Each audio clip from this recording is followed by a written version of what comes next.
Hello and welcome to the Spirit Vessel Conversation Series, Professionals, Perspectives, and Deathcare. My name is Jessica Wirtz. I'm the founder of Spirit Vessel, and we're so glad you're here with us today. The Professionals, Perspectives, and Deathcare series is centered around conversations with professionals of all types in the deathcare and emotional wellness space. These conversations aim to help bring awareness, acceptance, and normalization to death and the grieving process.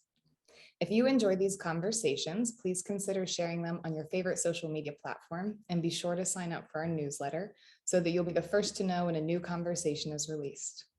With me today is my sister and Spirit Vessel co-founder, Amanda McClellan, and we are joined by our guest, Diane Hullet. Diane Hullet has been an English teacher for middle school and high school and a facilitator of creative process painting classes and workshops. She's a late life mother, which turned her into a school volunteer, board member, dance mom, and karate mom for several years. Once her children launched, she became certified by the Conscious Dying Institute as a sacred passage doula and conscious dying educator and coach. Diane is now on the faculty at CDI, as well as running her own classes and podcast, Best Life, Best Death. With a degree from the University of Colorado in English and an MA in education from Stanford, Diane brings a background of teaching and facilitation to her work as an end-of-life educator. Welcome, Diane, and thanks for being with us here today. We're excited for this conversation. Thanks, Amanda. Thanks, Jessica. I love the work that Spirit Vessel does. And so when you announced that you were launching this series of conversations, I thought, what a fabulous thing. I'm all about that. Oh, wonderful. So let's dive in and share with us a little bit about how you became interested in the field of education and kind of your early education years for starters. Sure. That's a fun place to start. I was one of those unusual people who like school, and such a fabulous teacher in high school who was a German and English teacher. And I thought, well, I want to do that. So I went to CU, University of Colorado at Boulder, thinking, well, I'll be a double major in English and German, and I'll just do what she did. I'll teach high school and impact kids.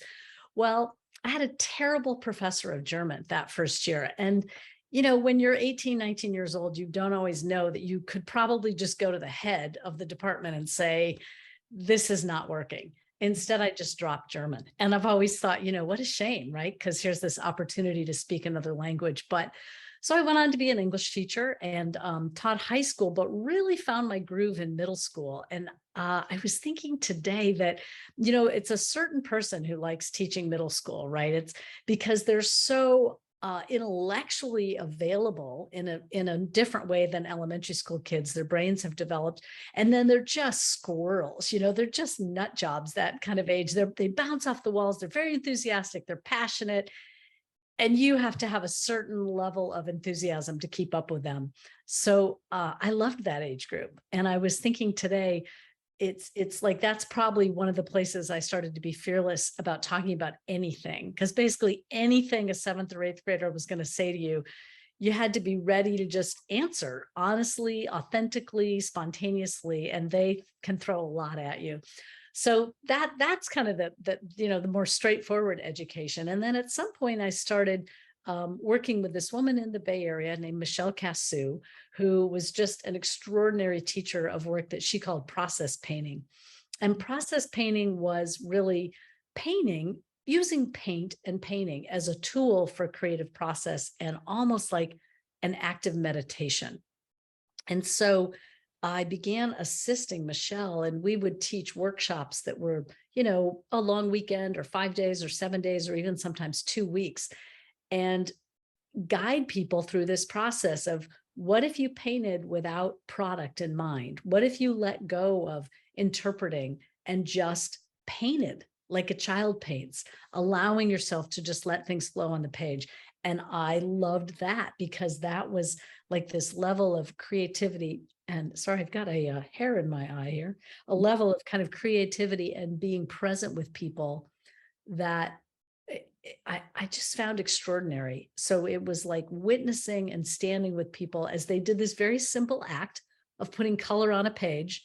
And what would happen as they put color on a page was this like active engagement with their mind. And as I said, almost an active meditation And it was just extraordinary because anyone could paint for like an afternoon and be like, oh, I love this. It's so wonderful. And then they would hit the wall. Like, of course they would hit the wall. I hate this. I don't know what to do. Ugh, why did I come to this workshop? How many more days are left? So then that was when things got really interesting. That's fascinating. And did you ever do that with children or primarily adults? I mostly worked with adults. I do think there's a real quality. In fact, Michelle has written a couple wonderful books, and one of her books is, I think it's called Kids Paint, and she described how she works with children. And I thought the book about teaching kids this form of painting was very relevant to teaching adults as well. There's something about the way, children create very unconscious let's see, what's the word? Unself-consciously. They just play. And adults have a really hard time doing that with something as loaded as paint. They feel like it's got to end up being cool or, good heavens, at least being meaningful, But what if it doesn't? What if you're just playing with color and you're taking risks and trying things almost like in a dream state? I really enjoyed that space of supporting people and exploring in that way. And I think in some ways that then laid the foundation for me to turn this corner at middle age and become, step into this death walker place, which is also holding space for people, which is also infinitely creative and unique to each person. Right. That's what I was thinking when you mentioned as you went through the painting workshops, just being present with people and allowing them to express whatever came up. I'm sure that was wonderful, like a stepping stone, a practice for you in your work today.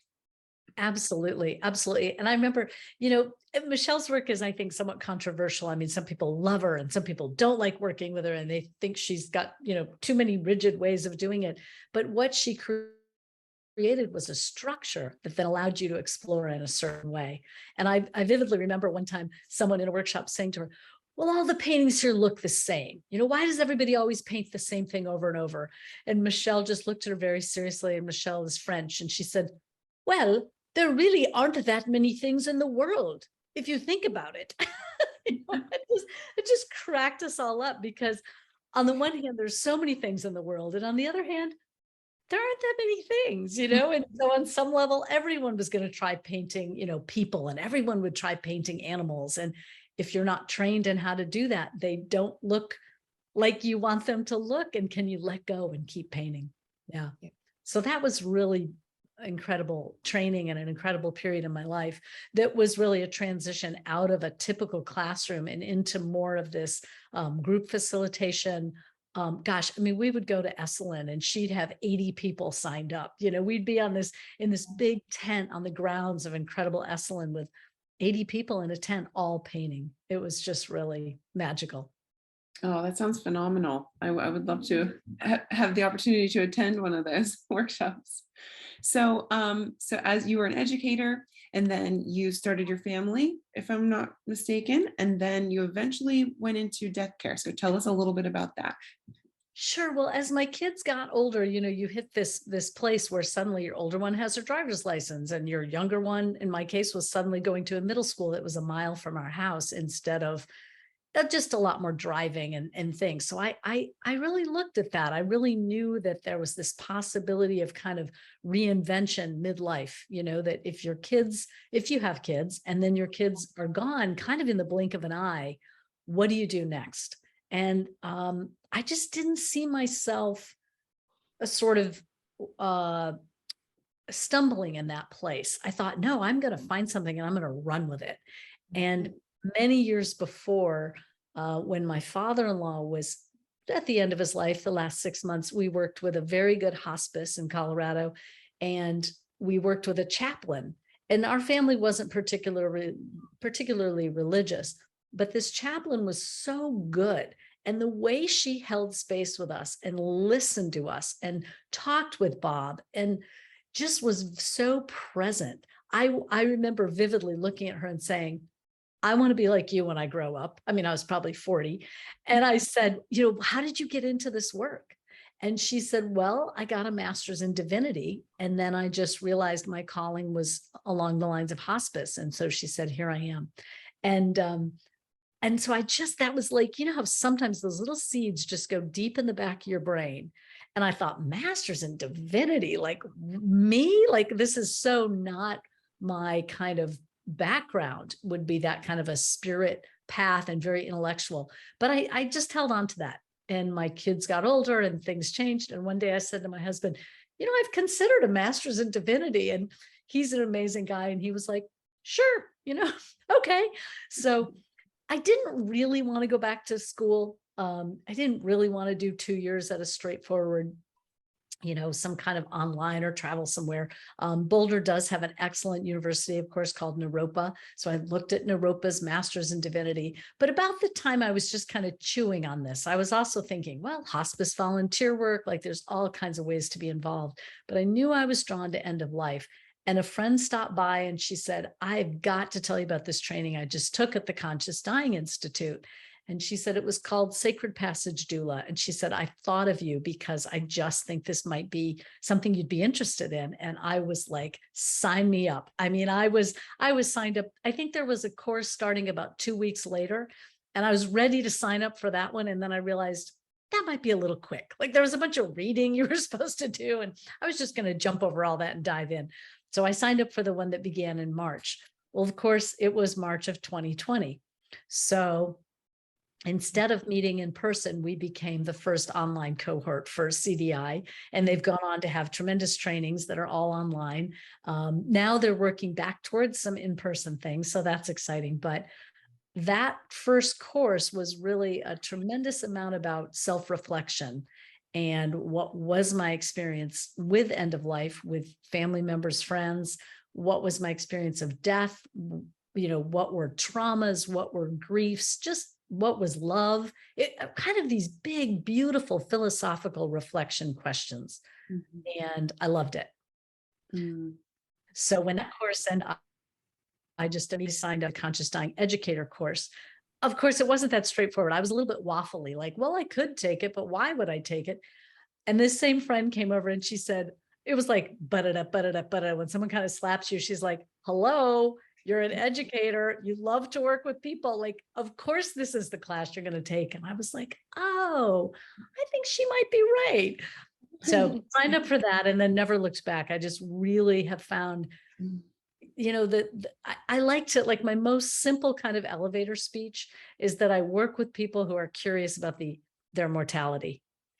And that right there is just a really interesting statement. And some people are scared about it. Some people are interested in it. Some people are very curious. There's this wide range of our comfort level, but it is a reality that when we face, we transform our relationship to it. And I just never get over the thrill of that. I think that's so fascinating. And while your work may seem like it's not all connected, it absolutely is, with this through line of education, right? And teaching and being an educator.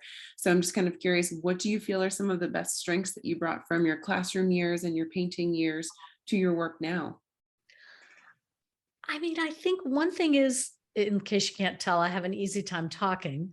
So I just like, there's just this ease of being with people, and a comfort with having conversation. And I know right now I'm just like, blah, blah, blah, but you know, I love a back and forth.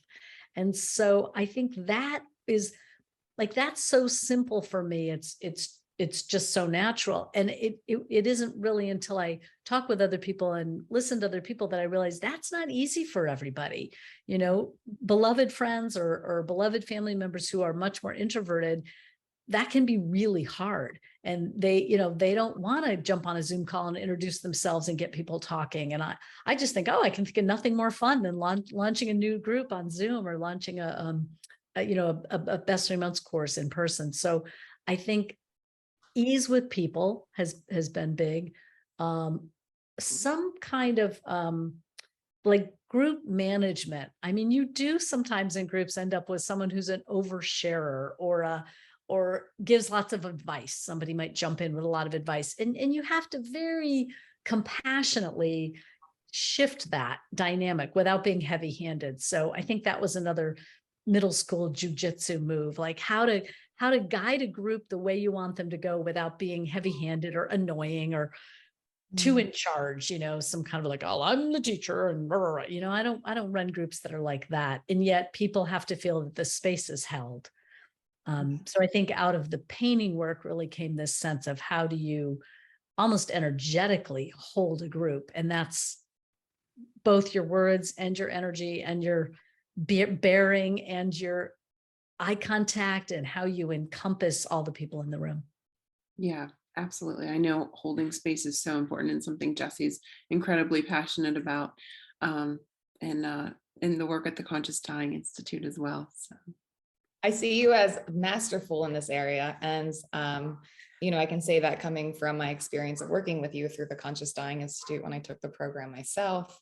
And you always just were really highlighted to me as someone who came through very confidently. And what you're saying really rings true for me too. I am more of an introvert. So I'm like, let me just sit and think about that for a little bit. But somebody who can really hold space and do that for a group and facilitate, it's a very powerful gift to have. Yeah. Yeah. It's interesting. I'll just share this. My husband and I do house concerts, and we haven't done a lot during COVID, but we used to do a lot, and it was so much fun. And sometimes he would introduce the guest, and some nights he wouldn't feel like it so much. And he'd say, well, I might ask you to do the introduction of the musician tonight. And I'd say, okay, fine. And he'd say, well, how much notice do you want for that? And I'd say, oh, none. And he'd say, what do you mean none? I'd say, just tap me on the shoulder if you don't want to do it, and I'll jump on stage. And he's like, we'd put a little tiny stage in our living room, and he'd be like, really?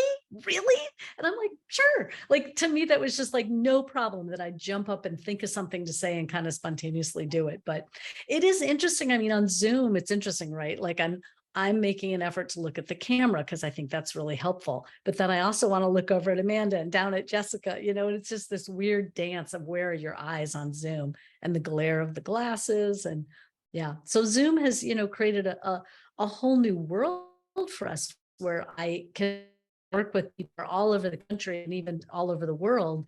And yet the how you hold space on an electronic device is tricky. And because we're such, cued in animals, right? I mean, if we're sitting in a room with people, it's much easier to pick up on, oh, the instructor would like to move on, or, oh, we haven't given a chance for so-and-so to share, right? You kind of just eye contact and you indicate, and people pick up on that, like, oh, let's hear from so-and-so now. But on Zoom, how do I indicate that you have to be just a little more directive and call on people and say, let's hear now from Sue, or I don't think we had a chance for Michael to talk. You just have to be paying a lot of attention to people's cues. Yeah, I agree. I think we're evolving now and realizing this is a skill that most of us need to have in the modern world. And it's not easy. I mean, I'm somebody who really wants to be present and in circle with people. And absolutely, that social energy that you feel, it's not something you see necessarily. So it's missing here, and it is an extra challenge, but we're doing the best we can right now. So I also sort of feel like we're not going back. I think who in Colorado now wants to go out on a winter evening and at 7:00 at night and go meet in some church basement? I mean, they just don't. They're pretty happy in their living room with their teacups. So yeah, I think it's here to stay. I think it's both. And for me, I really miss that, and I'm in a mentorship program now with my mentor. She's a Lakota teacher, and she teaches in Portland, and she would have, hold ceremony for 30 people at one time. And I just realized how my connection to that has shifted so much being online, and I don't feel as connected. And it is a real challenge for somebody who needs that level of presence and communication. Which we all do, right? I mean, whether we've gotten used to Zoom or we're kind of introverted and prefer not to have it, that's how humans are hardwired, is to be in person in small groups. Yeah. So talk to us a little bit more about that, because your passion is in facilitating, and it's very clear you're very passionate about it, and really being able to hold that space for deeper conversations to take place. Do you feel that this is as much for other people as it is for yourself? Because I really feel it works both ways, right? Like, how do you feel when you're holding space for others? Right. That's interesting to think about. When I hold space, I experience it as kind of this expansion, right? Like that your whole being kind of grows to encompass the room or the group or the situation. And you're just kind of, holding it, you're just simply encompassing it in in a non-intrusive way, but you're also not dropping balls, and you're picking up on what's happening as best you can, whether it's in Zoom or in person, and making space for whatever shows up. And that is incredibly satisfying, and it's tiring, right? Like, I know I'm going to start working on teaching a CDI course that's going to be a 2-hour Zoom course, and I know I'm wiped out afterwards, right? It's just, there's no way that I keep thinking, how do I structure my days so that that 2-hour class feels energized and full for me and for the participants? And because it's just a different relationship than something that's less demanding than that space holding. So I think it is like a give and a take. When I used to do the painting workshops, I finally realized, like, oh, if it's a week-long painting workshop, I'll be tired for a week after. And so I have to sort of plan accordingly. And my energy will come back, because there's also energy received, because it's so enlivening to watch people unfold. Yeah, for sure. There is definitely a dynamic exchange there, that when you are receiving and you're giving, there is a reciprocity that feels really nice in it. I really hear a through line in what you're saying, but something that I think you really hone in to is your own intuition. And it sounds throughout your teaching experience and educating, like being able to give those like snapback answers to children, being able just to be in this space of intuitively painting instead of like, what's the outcome of this product that I'm trying to create, and then facilitating and holding space as just, there is no end goal here. The goal is to hold the space most fully and appropriately for the others just to be in their experience. Yeah. And doesn't that sum up end of life work?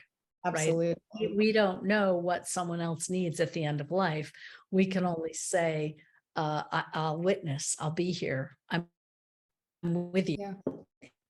And what is the difference in exchange that you feel, whether you're working in a group or one-on-one with a person? Like, do you sense that people are more willing to open up in a group to you, or more willing to open up one-on-one?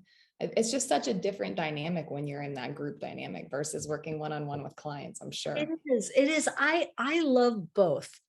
There's something one-on-one where for a person who loves one-on-one, they really get seen, they really get heard, and they really get to explore, mostly verbally, but when they're exploring and I can ask a question or coach a certain direction, or, kind of coach them to go deeper with what they're thinking about, there's a lot of value in that. And at the same time, I think there's so much value in a small group, because I love hearing people, what's the word, bounce off each other. They get ideas from each other. They just open up in all kinds of ways. So for example, one of the things I'm leading right now is a death cafe. And a death cafe is a very specific structure, as I'm sure you know. And the structure is that it's facilitated, but it's open-ended. I don't bring a theme. I don't bring a topic. We just, every time I lay out ground rules at the beginning, that we're not trying to talk over each other. We're making space for everyone, and it's confidential. End of story. What's up for people today? So this group has been going on for a few months now through the city of Boulder, which has just been wonderful. And one of the women at the first meeting said, I'm going to give myself a challenge. I'm going to challenge myself to clear 5 boxes out of my house before we meet next month. I'm going to just go through some drawers and clear out some clutter. So the group started to call it the 5-box challenge. So now every time we meet, someone says, oh, I did the 5-box challenge, or someone says, what's the 5-box challenge? And so like, that's just such a fun example of like just an organic thing that fell out of someone's mouth that now everyone is kind of taken up as this call to action in terms of decluttering, and they feel great about that. So, and for all I know, she read a book and that's some famous phrase, but I had never heard exactly that 5-box, the 5-box challenge. Yeah. And so many of these things, like you say, they don't arrive. They don't even arise if there's no creativity in the group to be able to experience that. Exactly. Speaking of challenges, I know your work with Best 3 Months and your work with Best Life, Best Death, you really help people challenge their own beliefs around death and the impact that their beliefs have on themselves. Can you talk about your experiences in watching people's resistance to death shift during, say, the course of Best 3 Months or working with them? Sure. Oh yeah, sure. So, and let me just say a little bit about what Best 3 Months is. Is that helpful? I don't know if people know. So Yeah. Best 3 Months is a course, a curriculum developed by the Conscious Dying Institute. And what I love about it is basically a structured way to look at your life.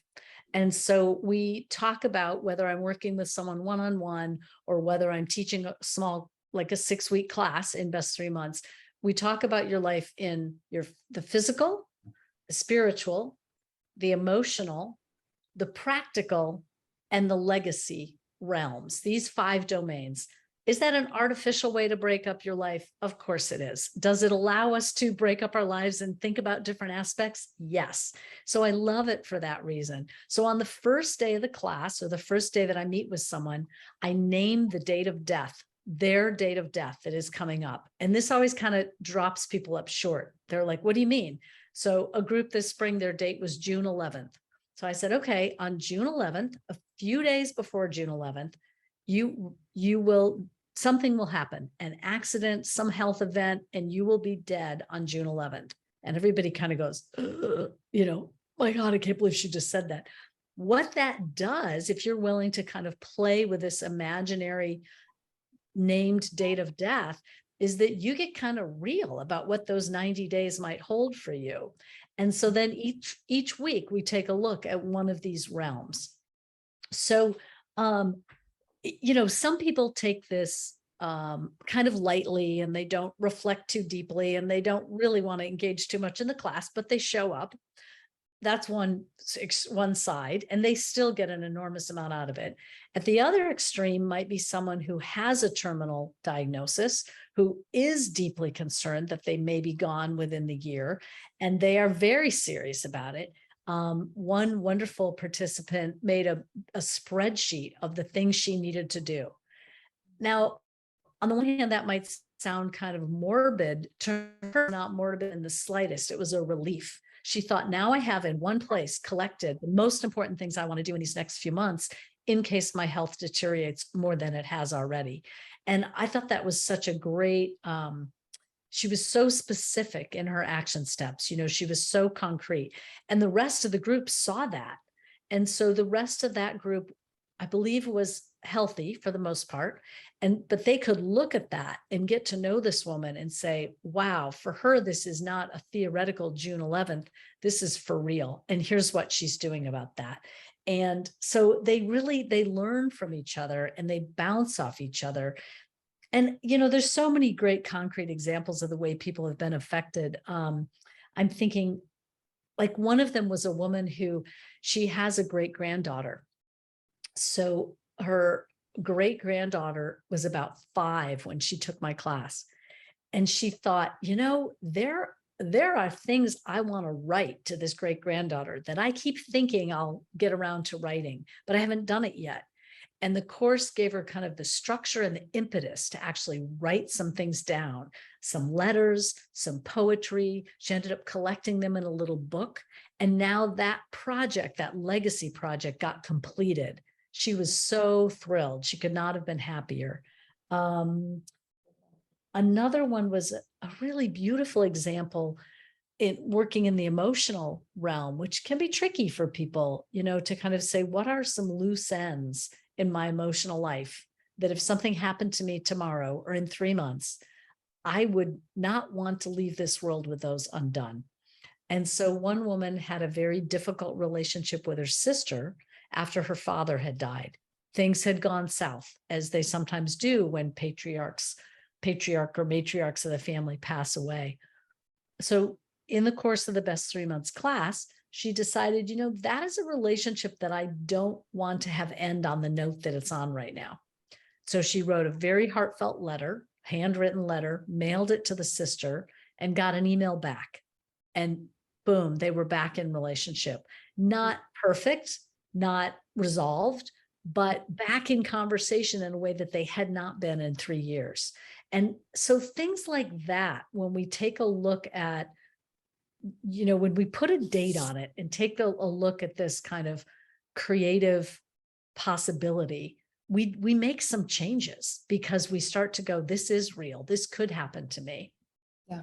Yeah, absolutely. It's not always theoretical, so we think of it, it's in theory, we'll die someday. In theory, we're going to have to take care of all these things.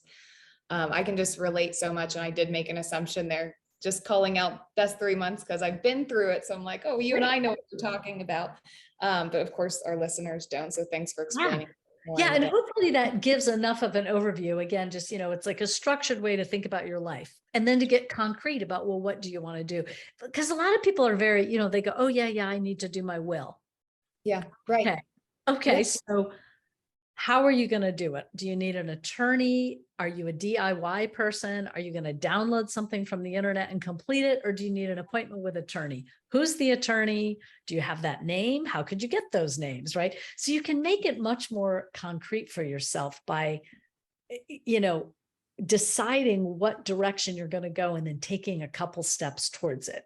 For me, I always have to just make an appointment with somebody. I'm never going to look it up online and do it. So I have to make an appointment with somebody. And then the day before that appointment, I will do what I'm supposed to do. So, you have to know how you work. Like, what's your thing? Are you going to, my husband would probably be the kind of person who would like research 12 different wills online. He'd look at every website that was out there and then he'd pick one. So. Yeah, well, it's really fascinating to me too. It's like, what is your past experience, right? How have you witnessed death? How have you dealt with death, your own and others in your life? And what is your personal approach to things? Are you the spreadsheet person? Are you the person who's like, whenever, I'll just like write this down, throw it in a box and not tell anybody? Like, there's just so many different approaches. So this is also, something Amanda and I did together. I just want to say that now, because as I was going through the course, Amanda was one of the 3 participants that we did best 3 months with. And so that really, I felt, deepened our communication and our relationship, because a lot of these things, despite the fact that we are in this line of work together, are not conversations we've had together. You don't just sit down and here, let's map out our lives so we can enter this work together. Right. So we really had a deep conversation, really meaningful. And I found, even when I did best 3 months, how many contradictions I had in my life, how many contradictions. I was like, well, if I want that actually doesn't work, Jess. You can't have both of these things right now. So you have to get really clear on where you're going here, especially given that timeline. That's great. Yeah, that's great. The contradictions, we're all full of contradictions. So how do we sort of make sense of that? I was talking to someone the other day and she said, yeah, one of my problems is my partner doesn't want to talk about this. He doesn't want to talk about death. And she said, he's 10 years older than me. I need him to talk about some of this stuff. And he says to her, I don't care, do whatever. And I said, what that reminds me of is like when you go on a big vacation with another group and somebody says, oh, I don't want any of my food back. Just you can have all of it. And it's like, that's actually not that helpful. Now you've left me with a fridge of food at this VRBO rental house that I now have to deal with. And you think you've been helpful by saying you don't care, but that isn't actually helpful. So I just started laughing, like why that fridge metaphor popped in my mind. But I said, yeah, you'd rather your partner say, it's not important to me. I'd like you to decide where my remains go, or I'd like you to figure out what my life celebration is, but it doesn't matter to me. That's actually better than I don't care. But even that is not as helpful as, well, now that you mention it, I do love this music and I'd love this song played. And the location, I can really imagine it being at such and such a place. Does that give you some helpful bones? Because I think people often go to this default of like, I'm jumping into kind of the specifics of practical after death care, but people kind of go, well, I don't care. I'll be dead, do whatever. I don't care if there's a funeral or not. I don't care where my ashes go or whatever their plans are. But even though it's for the people who are living, there's something very powerful about giving people some information about what matters to you and feeling like it's co-created rather than an afterthought. Yeah. And I do think these kind of ceremonies and these pieces of after death care are about the living, but they can be so supported by the person who has died in a conversation that just changes everything. Yeah, that's really, really well put. And I agree. It is just as much for the grieving and those who are living as it is for who's passed. Like it's a conversation. It's really a conversation, because you have to look at it as the gift that you're giving to your family after you pass. Because the amount of stress that comes up and the amount of just questions and concerns and all of the things that have or haven't been dealt with. It's like top that with grief and, you know, the anger and the despair. It's like, just step back for 1 second and see how much is actually happening in this moment for your family. And I think a lot of people would reconsider at that point. You know, there's a fabulous podcaster and writer named Sienna Stewart. Do you know Sienna? And she has written an article called How to Make Your Death Kinder to Those You Love.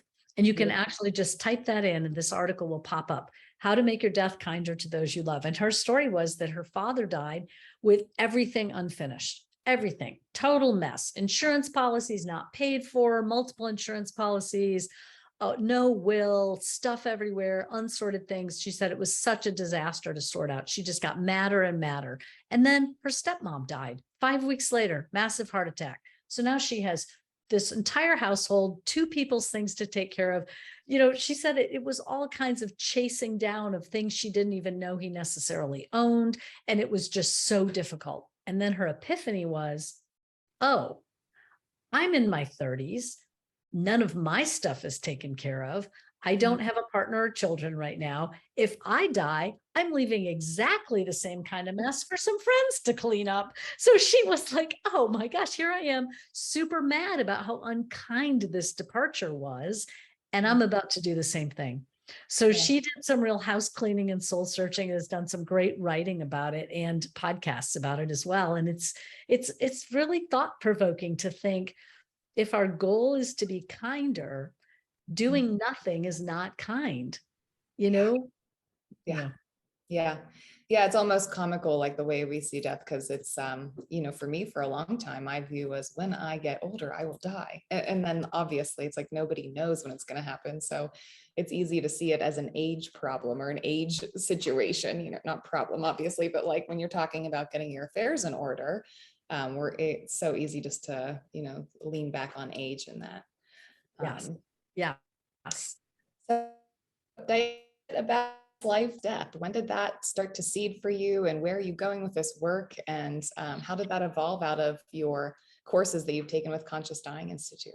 Sure. Well, as I completed those courses, I thought, okay, well, clearly I need a business name. And I actually, this makes me laugh now. I actually went from, I don't want to have a website. I'll just connect with somebody who's already got a business going and I'll just work for them because I just don't want to deal with all that tech stuff. I went from that to, where can I find an online business manager? How do I get a website up and running? Like 100%. I went from 0 to 60. I literally was not on Facebook or Instagram. And then I was like, clearly that has to happen. So I just launched it. And have just been reflecting recently how happy I am that the name that fell out and sort of fell into my hands and I could get the domain name and all that stuff was Best Life, Best Death. Because I thought, you know, if I had named this like, dying gracefully, or the end in mind, or keeping the end in mind, or, you know, some kind of ending, death focused name, it really wouldn't fit what I think I'm doing with this work, which really is best life, best death, and how those go hand in hand. So that's been like very fun for me to see that play out, because suddenly a couple of years into it, you realize, oh, your business name is everything, right? Like it matters a lot what that business name was, as you well know, with your beautiful name and all the layers of meaning around it. So I see Best Life, Best Death, the fundamental basis of it being having conversations. And I do that on multiple levels. One is one-on-one coaching. One is small groups. Typically my small groups are in this best 3 months process, but I'm also doing some one-off, you know, Saturday group. One coming up this fall is called, I don't know if I have the title exactly right when I say it now, but it's basically self, because that's a real thing. So how do you plan well for that? And that's based on a book with a woman named Sarah Zeph Geber, who's written an excellent book called Essential Retirement Planning for Solo Agers. So there's that. So there's individual work, small groups, Best 3 months small groups, and then I have a podcast. And of course, the podcast, which I started very much on a whim, a lot like, oh, I don't really want to have a website. I didn't think I really wanted to have a podcast, but it's actually such a tremendous way to reach a large number of people.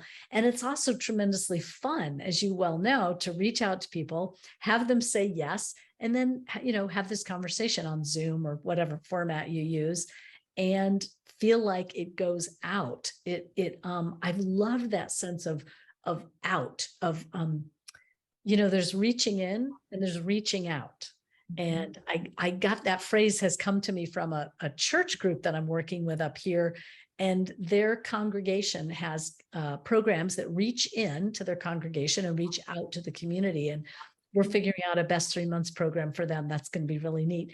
But the idea of how do you reach out, how do you touch more people, how do you spark more conversations has been wonderful to me. So inviting podcast guests on has been really a treat. And in April, I tasked myself with figuring out 15 podcast topics. I thought, okay, to get through summer and into September, you need 15.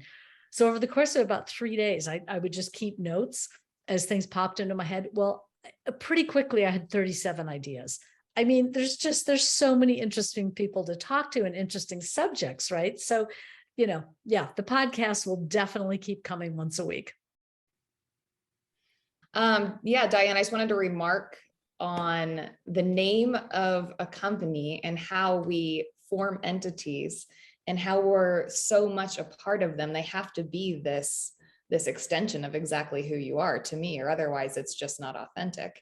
And the name Best Life, Best Death just fits you so perfectly. And as you were saying it, because I'm just thinking like, this is somebody who lives with so much vitality and has so much vitality in the way you live. So it wouldn't make sense to me that you would just be focused on, the passage side of things. It's like, how do you do it well while you're here? And how do you do it well while you're not here? So it's like this very full, holistic approach to your work is what I really see you bringing into this work. It's very beautiful. Well, I love that moment where people, they really see how thinking about mortality, how just looking at it directly with compassion, with respect, with knowing that there can be traumatic deaths in their past that they didn't like or that made them afraid, but just acknowledging that eventually they will die. And when they look at that, and then that jumps back or bounces back in some way and impacts how we're living today, it's just so moving to me. I just think there's something very powerful about that, because at its base, it throws you into the present, right? It throws you right into here you are. I read a wonderful Alan Watts quote this week that says, instead of living your life in productivity, live your life in presence. That makes so much sense. I'm a big fan of Alan Watts as well. So I think Yeah. that is the beauty of it. And I think, just through your work and through our work, that's really what we're pointing to, is it's not all about life and it's not all about death. It's this understanding that we're going to be here and we're going to go there. And there is a cyclical nature to it. How do you hold both in any given moment? And knowing that things change as fast as they can. So yeah, and your work has really moved into, it began and continues to move with the ceremony piece, which I think is so powerful, because I think ceremonies make what I want to say. It's like they make conscious those changes, right? They make deliberate those shifts and those acknowledgements of where we are and where we will be. Yeah, absolutely. I also see ceremony as it's really a space to hold the mystery between the unknowns. And it allows you to contact something that isn't necessarily formed, or it's not necessarily, it's the in-between world to me. Ceremony is where we are and where we're going, and how to hold this unknown, mysterious space in a way that is reverent and sacred and beautiful. And so I love creating it, because it's different every time for everybody as well. And it never has to look like the same thing. Right. So speaking of that, can you talk to us a little bit about your experience of ceremony and ritual playing a healing part in the lives of individuals and families that you work with after a death or before? Well, I mean, as you can sort of hear, I come across as pretty pragmatic and pretty practical. I'm a Northern Midwesterner at heart. And so I don't tend to use the word ceremony because I don't know, because that sounds all new age Boulder, where I live now. So I just slip things in, I just slide in like a little kind of like those kind of quiet moments. Like my kids' kindergarten teacher used to call them golden moments. I try to just slide in some breathing and some spaciousness, or saying things like, let's slow this down, and just making space for what sort of naturally evolves as a ritual. If someone's open to it, I'm all about, sit down, make a circle, and come together. But I also think that we can let ceremony be almost more gentle in how it comes in. Sometimes it's appropriate to like name it and make a big space. And sometimes it's just in how we are with people, how we, open a door can be a ceremony. I mean, it's in how we move, I think. I remember one time there's a Canadian death doula named Sarah Kerr, and she talked about that ritual. It is either taking what's unseen but true and naming it, such as a marriage. Two people are bonded and they name it and they become married. Or it's taking something that is no longer and undoing it, right? Like a divorce. Like she said, we really should have more ceremony around divorce because it's very much an undoing of a thing that was. So I think about that in terms of, when you're coming in at the end of someone's life, you're talking about a winding down of a life. I mean, this is huge. And a book I've read this summer about medical aid in dying, the woman who wrote it, Stephanie Green, I believe is her name, in Canada, she talks about how she was a birth doula, a birth OBGYN, and she would call those deliveries. And she said she realized that now that she was moving into medical aid and dying, these were also deliveries. And she began calling them that. So how do we make sacred that delivery to the next phase? Whatever you believe about the next phase doesn't even matter. We know we're transitioning from this phase. And we do everyone a great service, I think, when we make that abundantly like named, instead of acting like it's not happening and then being shocked that it did. Yeah, that's really powerfully said. I think I remember you sharing that quote with me before, and it really stuck with me, or what Sarah Kerr shared with you. And it really did stick with me, because ceremony isn't just the making of something, the beginning of something. It's very much the placeholder for the transition of an end of something as well. And it can be really vague, but I just think whatever it is that helps people move through those spaces and those times, like let that be the ceremony and the ritual. And I love how you're just really grounding it into this sense of like, this is simple. This doesn't have to be this like dramatic event that happens. It's just helping people remember how they got through something so that they can go back and feel that they did it for themselves as well. Right. Yeah. Because in a way, I think it's so interesting, the layers, and this is like where spirit vessel, the name, comes in, right? I think the layers when someone's passing are both the journey of the person who's leaving and transitioning and dying, and in whatever state they are in, right? That can be a disease process or something sudden. So there's that person's experience. And then there's the experience of the caregivers, the people who are close in, who may or may not be family members or friends. They may also be nurses or hospice workers, but the people who are close in the room. And then there's the ripple layers out. And all of those people need ceremony in the sense of support and naming of what is happening. So how you do that and who you do that with and in what way depends entirely on that unique situation. But it's a powerful space that it can be held so well and it can be held so badly.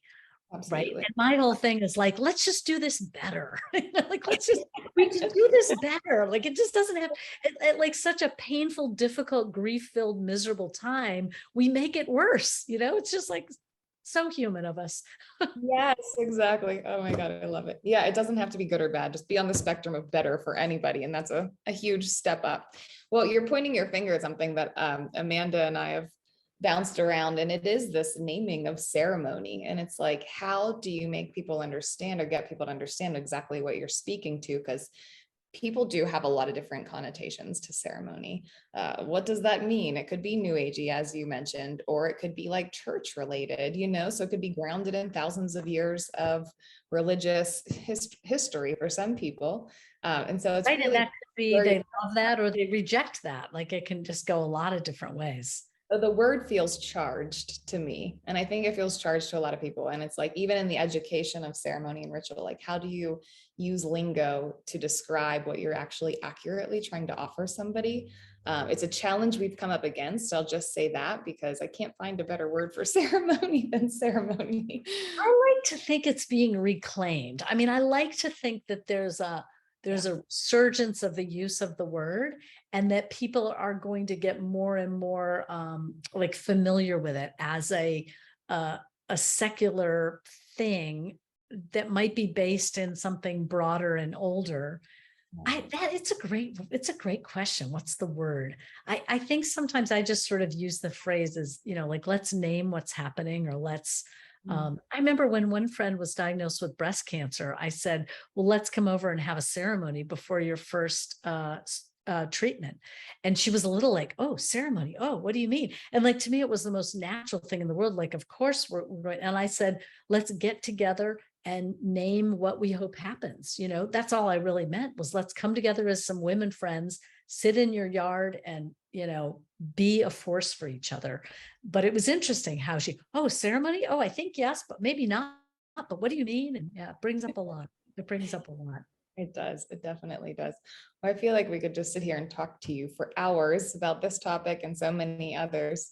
But I know we're closing out an hour here. So I just want to just towards the end of the conversation. And I'm curious if there's what projects, I know you've mentioned a lot already through Best Life, Best Death and what you're offering on your site and through your courses, but is there anything really specific that you just like want to name one more time or shout out that you're working on or working in collaboration with you feel most excited about? Well, I think my most sort of like, let's see, my most pragmatic, but also big picture thing that I've been thinking about is, why have these conversations? How do you have these conversations? And what the heck are these conversations about? And so I think the why is really what we're saying, is that bottom line to listeners, if you want your death to be kinder, oops, sorry, we're making a noise. Hold, please. This is not a good time. Okay, go quickly. They'll edit this out. We're keeping it actually. That was I'm very sorry. I'm like, my iPad's dying, so I have to grab my charger. We understand. We understand. Keep going. Why do I have to do it? Stop. I'm busy. Go. Okay, I had like the perfect place in mind to where I could pick that back up, which was the question of why. You were really coming back in with like helping back to people. why. Yeah. Well, it's hard to edit videos. Okay, well, that was my teenager. So the why. If you want to make your death kinder to those you love, you have to have a conversation. Now, how you go about having that conversation, I think, depends very much on your family, friends, loved ones. For some people, it's write an email. For some people, it's have a family meeting. For some people, it's one-on-one. I want to talk to each one of my kids at a different time. Some people feel very strongly about it being in person. Other people think it's simpler to do over the phone. This is not one conversation. That, I think, is what I would say. This is really the space of how do you hold multiple conversations over time that begin to create a comfort level with this work. And I think, but the why I always go back to is this kindness, that how do you, if you want more kindness, you've got to have conversation. I was really touched by a woman that I met recently who, she said, I laid things out. I know what I want. I called my kids together. Some of them were more comfortable than others, but I said, I want to tell you what my plans are and what I want to have happen. And she said, at the end, she said to them, but you know what? If it doesn't work out this way, that's okay too. And I thought that was like so mind blowing, because she thought it all through, wrote it all down, and she also could let it go. And that's a real gift to your loved ones too, so that they're not going, oh my gosh, we didn't get it exactly the way mom or dad wanted. Like, there's something about planning that's kind, and there's something about not being rigid about it that's also kind. So, the why, the how, and the what. And the what, again, depends very much on your individual circumstances. But I just sort of think, silence pretty much never helps. And conversation always can help. And stumbling through it is okay. That's just what we have to do sometimes with these difficult things, to stumble our way through and then begin again. And, start where it's easy. Take a small step. Yeah, that's a perfect closing line. That advice is so wise. And thank you so much for sharing that. I'm really curious where people can find you on Instagram, Facebook, and especially on your website, because now everybody's heard you to work with you. Sure. I'm on, my website is bestlifebestdeath.com. My Instagram is Best Life Best Death, and my Facebook is Best Life Best Death. So it's pretty easy. And I have so much fun. I typically create the social media content is around my podcast for that week. And the themes vary so widely. So today I'm actually putting up a podcast with a gentleman who talks about, he essentially is talking about how do we make not just the golden rule, but the platinum rule for healthcare. So really interesting, like philosophical, theoretical stuff. And then sometimes it's things like reef balls, like what is a reef ball and how do you put cremated remains in the ocean? It's like this wide range of stuff. And Amy Bloom is an author that I spoke with recently about her husband's passage with early Alzheimer's. And so there's just a wide range. I like to think of it as just being able to dabble, hear an interesting conversation and take it, which I think is what you all are trying to do too with these great conversations. Beautiful. Absolutely. Yeah, we're so thrilled to have this conversation series, and it's just so much fun for us to be able to meet people in so many different spheres of this work and share so many different stories and perspectives on it, and just really hope to enrich other people's lives through exactly a nugget, a thought, an idea, an option that they weren't aware of before. So it's all those little things. It's like you were saying, it's multiple conversations. It's not one. So if you hear this and take something from it, great. And if you go over there and hear something else, beautiful. Like that's the intention of it fully. So, well, Diane, this is so wonderful. Thank you so much for sharing your time with us and all of your knowledge. And we're so thrilled to be able to put this out. We'll probably put this show out, I would say, early August. And so we'll share it with our listeners, and we're really excited to do that. Well, thank you, Spirit Vessel, the women of Spirit Vessel, Amanda and Jessica. Thank you so much. Yeah, thank you, Diane. As a reminder, if you enjoyed today's conversation, please share it on your favorite social media platform, and be sure to sign up for our newsletter at spiritvessel.com/newsletter so that you can be the first to know when a new conversation is released. Thanks again. Thank you.